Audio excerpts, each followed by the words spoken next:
Did the Prophet Younus sin when he left his people? It is great theological question. So we have two opinions about that. And the first opinion says that prophets are protected from the sins, regardless if it's major sin or minor sin. And that is Maturidi aqeeda, and that aqeeda that I do follow by myself.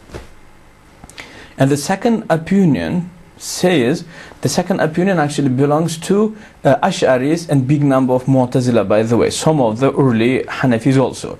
They say that prophets are protected from major sins, that's 100%, regardless, before the prophethood and after the prophethood, as well as they are protected from the minor sin, which may scratch the nobility, which may scratch the honor. Okay, so the minor sin which may scratch the honor, for example, let's suppose that I'm just walking, okay, and then in the bus, okay, do you know, in the bus I will see something which belongs to the bus, and I'll just put it into my pocket and I will walk away. Okay, so that is minor sin. Okay, but it scratched the honor, so it showed that person is not from noble family, if you understand what I mean. So them Ash'aris say prophets are protected from this, as well as everyone else also.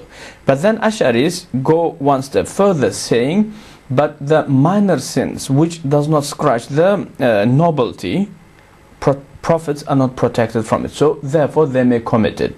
Okay, so according to them, when Younus ibn Matta alayhi salam, when he left his nation, actually it was better for him to stay. So according to them, it is minor sin, yes. Okay, and this is such issue that in 2 words, in this, for example, small show, we cannot discuss about all of its details and like preconditions and all of the surrounding circumstances, but that is in 2 words. So Maturidis, Hanafis say prophets are protected, and the Ash'aris and some Mu'tazila say no, they are not protected from the minor sins which does not scratch the nobility and the honor of the people.